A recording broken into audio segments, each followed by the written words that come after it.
Okay, now for the real take on the FABQ. I got a little time on my commute. Hoping this phone mount is not too shaky. We'll see how good the anti-shake technology on a Samsung S7 is.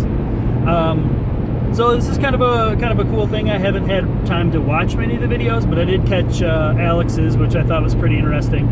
And I've heard a lot of rave reviews, so I'll throw one up.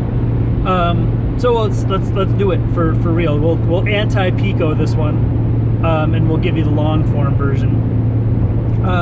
How did I get into beer? Honestly, it started in college. I lived in an apartment with a bunch of people, and I was well, let's even go back further than that. Let's go back to high school when, picture this same pretty face, except 50 pounds lighter, with a 4-inch goatee and Jesus hair down below my shoulders. At 17, I could pretty much buy beer anywhere I wanted to go. So I took advantage of that. Didn't particularly like beer, but I did like it better than like cheap rail gin, for instance, because we listened to Snoop Doggy Dogg at the time, so we had to drink gin and juice because that's what the cool kids did. But then we started buying beer. Beer's fine, whatever. Then I went to college, kept the house party thing, drinking the cheapest shitty beer you could find. And then I moved into an apartment with a bunch of guys and a girl, Marie, and we just decided that we were going to start going through the liquor section and trying different beers. And we would, like typical college life, we kept bottles from every different beer we tried and kept them on like all the windowsills, and it was probably the most disgusting thing ever because I'm sure we didn't rinse any of them out. But we did that, and looking back, I had examples of the shittiest, most oxidized, like German beers and stuff, completely mishandled and not cared for. So that's kind of how I started getting into beer. And then I started playing soccer in Madison, and we would frequent a local brew pub called the Great Dane. And I had their American Pale Ale, and it tasted like grapefruit juice, and I thought, holy shit, this is fucking amazing. And between that beer and Sierra Nevada, that was my stumbling block down the rabbit hole that is craft beer and then eventually homebrewing. So that's that. My favorite beer, this is tricky, because Moon Man is my all-time favorite beer. Is it the best beer I've ever had? No, it's not.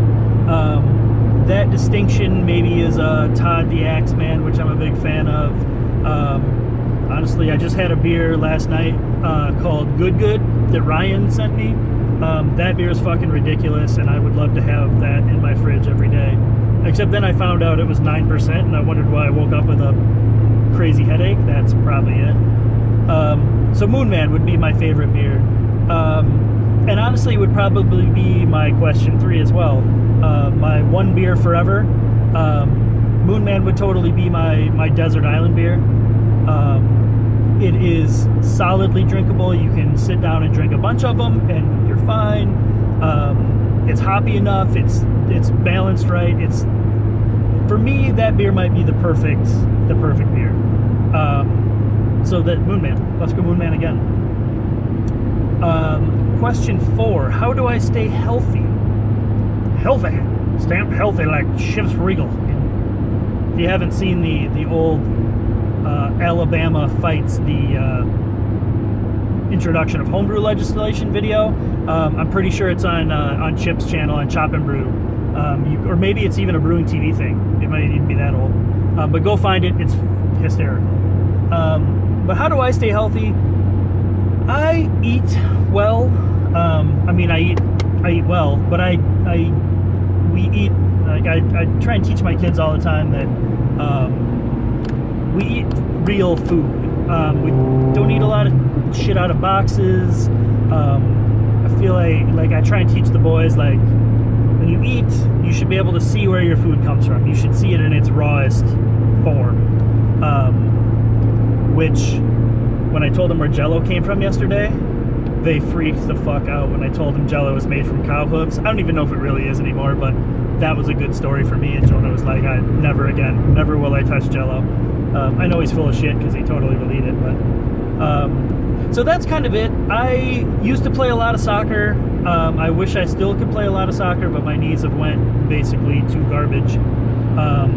So running, but we, in the summer, even in the winter, we hike a lot. I love to get outside with the boys, camp, hike. They're old enough now that we can go biking, so that's kind of my jam. I'm an outdoorsy kind of guy. I run with the dog now that we have a dog, so that's my healthy plan. I could obviously, you know, like most of us, you know, I could lose 20 pounds and be fine, but I'm not at a place where I feel like I'm fine with my body image. So I'm not going anorexic anytime soon. Number 5, are you an alcoholic? No. There's times that I would probably fit in a box on a form that says alcoholic, but then I'm from Wisconsin, so the culture here is more of a drinking culture. So to me, alcoholic is when you don't control the booze controls you, and I'm nowhere near that place. So no, not an alcoholic. If I get there, I'll let you know. My favorite ingredient. This one's kind of tricky because obviously hops. I mean, hops. Being a hoppy beer guy, who doesn't love hops? But honestly, yeast and bacteria is right up there with hops as well. I've been on a huge lacto soured beers kick. I don't think I'm supposed to call them sour beers anymore because they're kettle soured, and then the funk guys yell at me. But I like the kettle soured stuff. I think they make interesting beers. It's not a traditional sour beer with PDO and stuff. But I also really like Brett beers, and the combination of lacto and Brett I think works really well too. So lately I think it's probably bacteria and Brettanomyces more than even hops. So there's a curveball. Question 7, do you brew? See the last question, see if you can figure out the answer for that one. Yes, I do. I've been brewing for 17 years. That's a long time. Yeah, I first got a homebrew kit in the year 2000. After we realized that the computers weren't going to come and kill us all, I got a homebrew kit from my dad and brewed some batches. The first beer I brewed was really good. The next 4 sucked out loud because sanitation, kids. You buy new shit from the homebrew store, it's clean. Then when you don't clean it very well, the next beers suck. So learned a lesson there. And then put it away for maybe a year, and then kind of got it out and dabbled a little bit, and then accidentally bought an all-grain Jamil's Evil Twin kit. Actually, I sent the wife to the homebrew store because she was driving right by there, and said, "Hey, pick me up a kit to brew this weekend," because I didn't have anything going on, and brewed this Jamil's Evil Twin.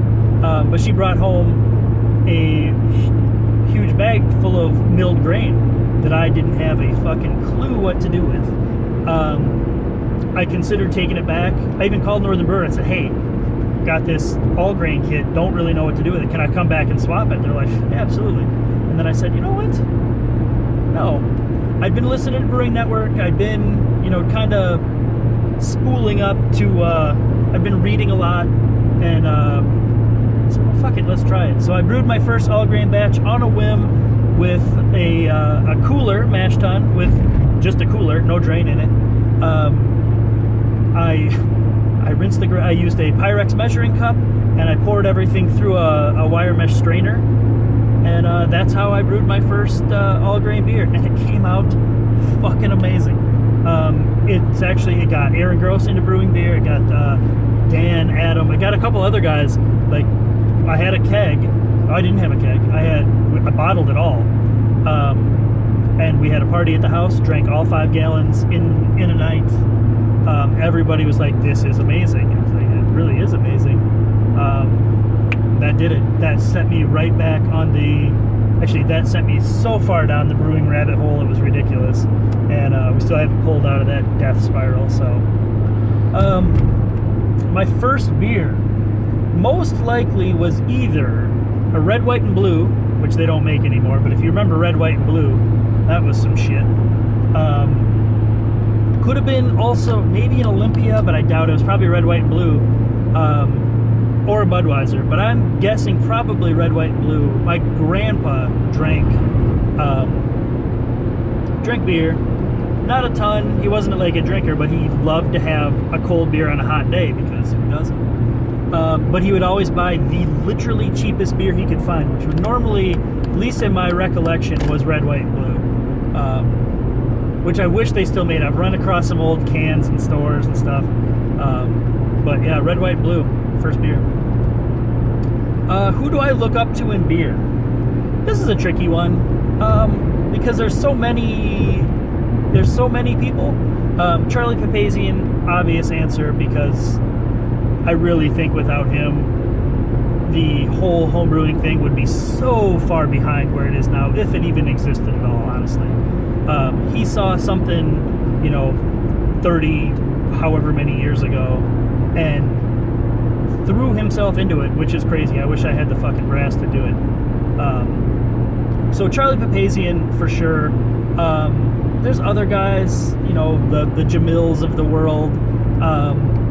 Sam Calagione, I don't particularly like a lot of his beers. I don't. Dogfish Head beers, they're fine. But his spirit and his attitude about beer and small business and totally, I'm a Sam fan. I've touched him twice. I should edit that part out. Who else?